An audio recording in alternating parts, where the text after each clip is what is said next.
Travel Oregon and keep Oregon green.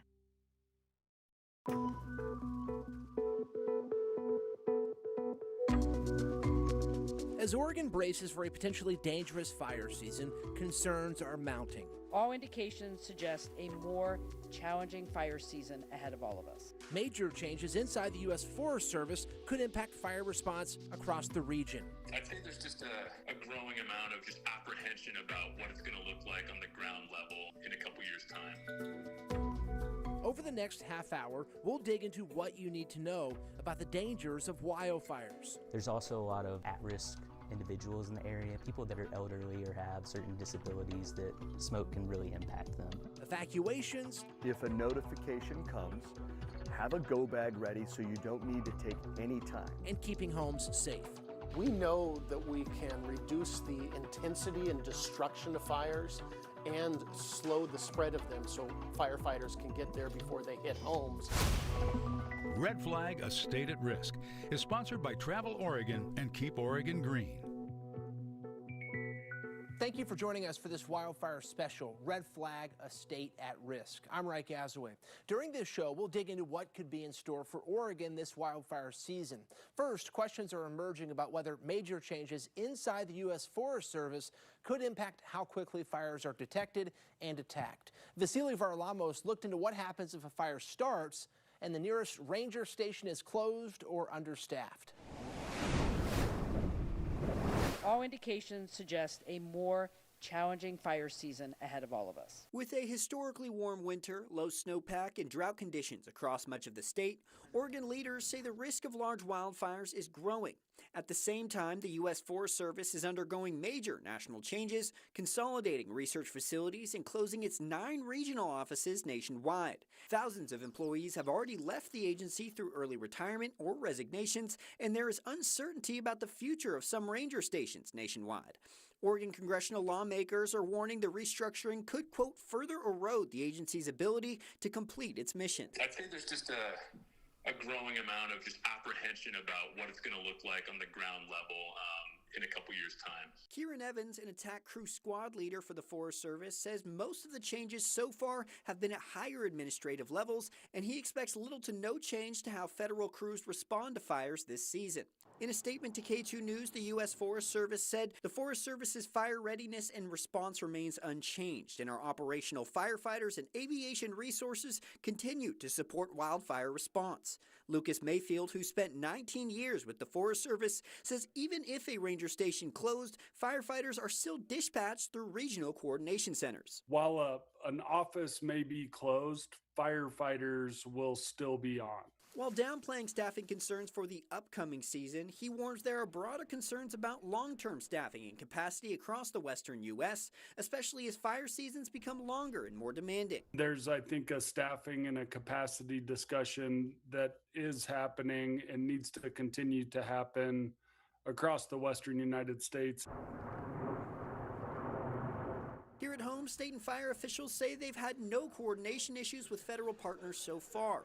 Oregon State Forester Casey Casey told reporters on May 5th that the state remains in close contact with the U.S. Forest Service. We do not anticipate reductions in services. In the Columbia River Gorge, local fire leaders say that coordination is critical. Those federal partners have not seen staffing cuts this year, and we're crossing our fingers that it stays that way, because they're a very important part to the mutual aid system that we have. And in a region known for wind-driven fires, the scale of these fires can rise fast. The gorge, especially in the Dalles area and to the east of Mosier, is ready to burn. Jensen says if resources ever do get stretched thin, the biggest impact may not be on the initial response, but how quickly crews are able to scale up as the fire grows. The capability and the expansion of those, and how quickly the fire scenes expands to get more and more resources, I think that's probably where you would see some of those impacts. I'm Vasily Varlamos. As wildfire danger rises across the West, we are seeing some concerning conditions in Oregon. Meteorologist John Mayer has a look at how dry things are throughout the state. One of the big talking points for us as of late have been just how incredibly poor our snowpack has been doing as a state. But this is not something that just crept up on us. Really, all season long, we've been struggling. This black line here, right at the bottom of this graph, that is our current snowpack day by day throughout the course of the winter season. And we have been running below any of our records for nearly the entire winter season. We take you all the way through to where we are now, and yes, indeed, we are still looking at a record low. We are in the 0th percentile. This is brand new territory right here, and the lack of snow really making an impact here as we head deeper into wildfire season. We need that extra little bit of water. If we don't have the snowpack, well, then we are completely reliant on any of that new rain that we can pick up throughout the spring and summer seasons, and frankly, that is not a good situation to be in, and we're starting to see the impact here in our drought monitor as well. You can see this huge swath stretching essentially from Pendleton down through the Umpqua valleys, where we're looking at everything that is in that severe drought category, this orange, but now we're also starting to see some extreme drought. And it's actually centered right here into the Cascades. This right here is a direct result of that lack of snowpack, and ultimately what this means, we're not expecting much help here as we head deeper into the season. We don't have that little extra bit of moisture that could come out of that melting snowpack, and we're seeing the impact in those reservoir levels as well. They're all running behind where we were at this time last year, and likely going to see those numbers continuing to drop off unless we can get some major help heading deeper into the spring and summer seasons. And at least so far, that does not look to be the case. So that lack of a snowpack now finally starting to see some major impacts here. Coming up in about 10 minutes, meteorologist Dave Selesky will have a full forecast of what we can expect this wildfire season. 30 minutes, that's all you may have to make sure you and your family safely evacuate a wildfire. We talked with an expert about what you can do to prepare right now and what you can do when disaster strikes. Barry Mangold reports. Skies filled with smoke, streets lined with fire. These were the sights during the 2020 wildfire season in Oregon, where dry conditions and gusty winds fanned the flames of multiple deadly megafires that claimed 11 lives. Any evacuation starts with preparation. Portland Fire and Rescue's Rick Graves says your go bag should have spare clothes, shoes, prescriptions, a charger for electronics to start. If we have a situation where we've got an impending fire or some other natural disaster that has stopped power from flowing into your home, we recommend 2 weeks of a supply at your house. And is that 2 week supply of food? Or, absolutely. Yeah, and including just the medication, toiletries, and clothing. It's always a good idea to be ready for everything. And when you receive an evacuation order, it's time to move. If a notification comes, have a go bag ready so you don't need to take any time. Graves says to save time, know and practice your evacuation routes in advance and plan where to safely meet friends and family. If you're driving through a situation where there is fire around you, should you change how you drive? No. There's no sense in driving any more aggressively. Be safe, be smart, continue forward if that's the plan that you have. In the Pacific Northwest, hikers have found themselves in sudden emergencies. If you are in an area like Portland's Forest Park, make sure you're signed up to public alerts. Just texting a friend. I have landed at this particular spot, I'm hiking this direction. That's what I'm doing. Leaving a note in your vehicle. It's not going to make a difference how prepared you are if I'm unprepared. Absolutely. Everybody can help us help them. Reporting in Portland, I'm Barry Mangold. Wildfires have been growing larger, burning longer, and destroying more land and property over the last 2 decades. That's according to the U.S. Forest Service. To combat what they're calling a wildfire crisis in the West, experts are purposely igniting small, controlled fires to reduce the risk of larger fires from getting out of hand. Meteorologist Stella Sun tells us how forest management practices impact wildfire season out west.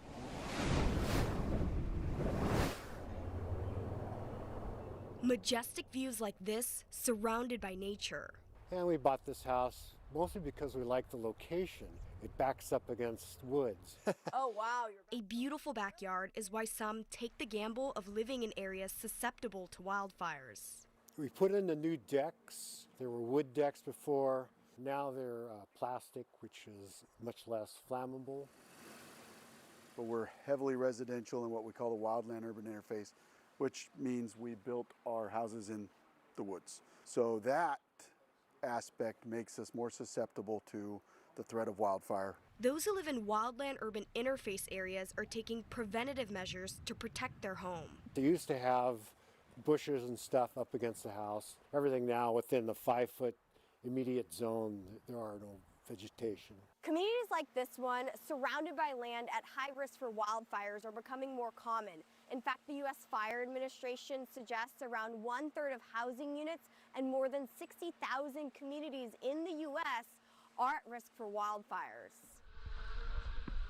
To protect homes and forest health, federal and state agencies are using science-backed measures to try and reduce the severity of future fires. We know that we can reduce the intensity and destruction of fires and slow the spread of them so firefighters can get there before they hit homes. U.S. Forest Service studies spanning decades show forest management practices such as thinning out forests, then setting prescribed burns, can impact the effects of wildfires in the woods. Science shows that that combination of mechanical thinning and prescribed fire is the most effective way to reduce the risk of catastrophic fire. To fend off what the U.S. Forest Service calls a wildfire crisis in the West, the agency's strategy, starting in 2022 and lasting through 2032, treat up to 20 million acres on national forest system lands, treat up to 30 million acres on other federal, state, tribal, and private lands, and develop a plan for long-term maintenance beyond 2032. As we continue to expand into the forest and with housing and with the urban sprawl of it, we're putting more homes at risk and more people at risk. It's really nice. That's why we moved here. As homeowners take the risk of living in areas susceptible to wildfires to enjoy majestic views like this, Out here, you're a little more on your own. For those people that are purchasing homes or moving to the forest, it's really important that when you get in there, do the work immediately. Get yourself prepped up. Reporting meteorologist Stella Sun. After the break, we'll take you to one Oregon community dealing with a potentially dangerous problem with wildfire smoke, how they're combating the issue, and what you need to know when air quality drops. Plus a look at what you can expect this wildfire season in Oregon.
This program is sponsored by Travel Oregon and Keep Oregon Green.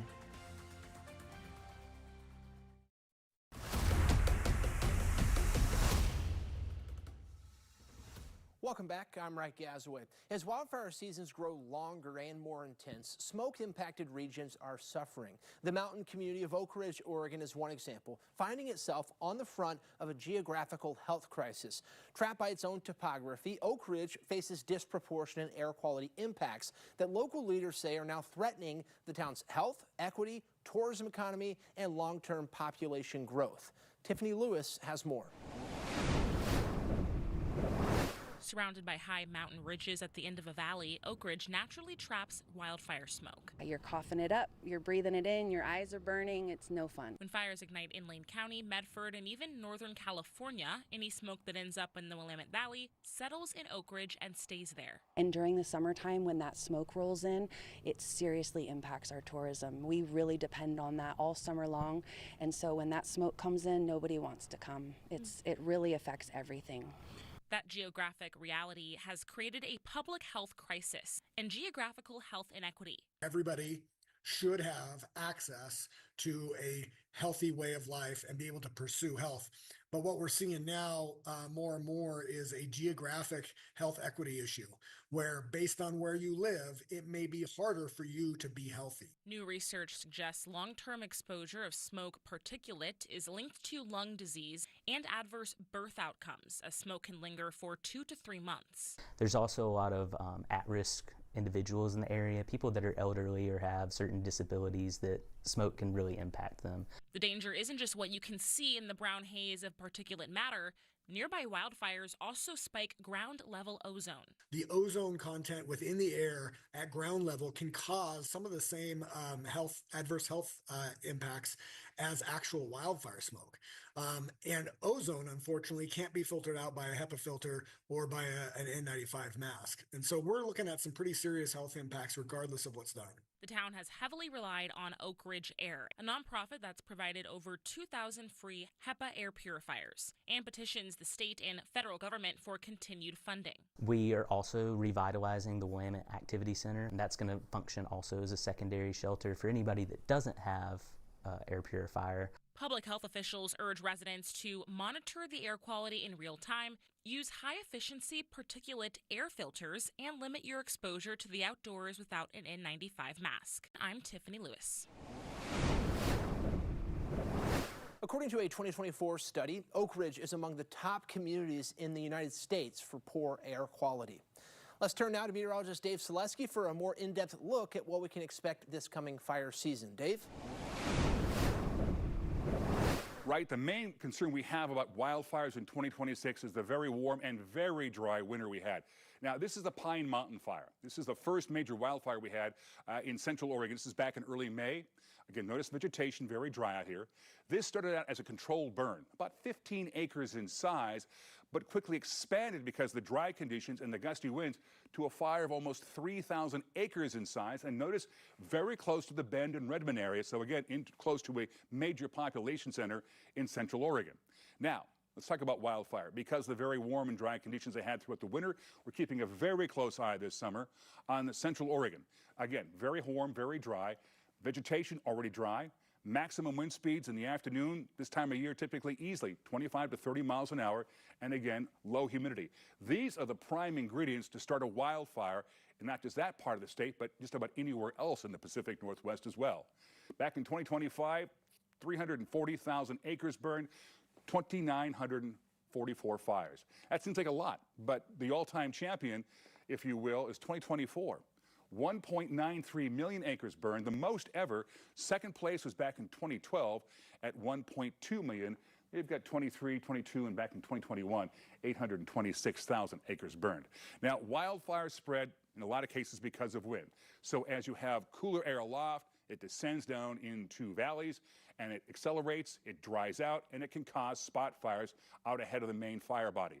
Those spot fires, embers and wind, can be generated by grass, leaves, branches, even pine cones, and they can be thrown out not just a few feet or a few acres, but miles out ahead of the main fire. And because of the dry and gusty winds, quickly create new large wildfires that would be dealt with by the wildland firefighters. And then, of course, we have the air quality issues generated with a wildfire. Smoke by these fires. You have cool air trapped at the surface, warmer air aloft, and that can cause poor, dangerous air qualities, not just near the wildfire itself, but also in communities that are near the wildfires, which can cause lots of health problems for individuals who might have breathing difficulties. So our wildfire safety tips: never leave your campfire unattended. Adhere to local burn bans, and in some cases they're already in place across the Northwest. Keep your vehicle off of dry vegetation.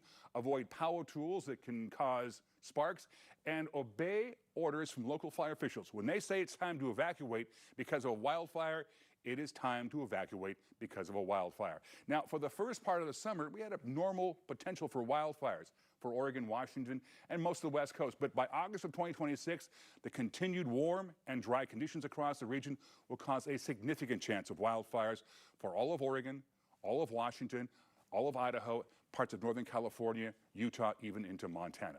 Right, back over to you. After the break, we'll take a look at some of the technology wildfire crews are using to detect and track wildfires before they spread.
Program is sponsored by Travel Oregon and Keep Oregon Green.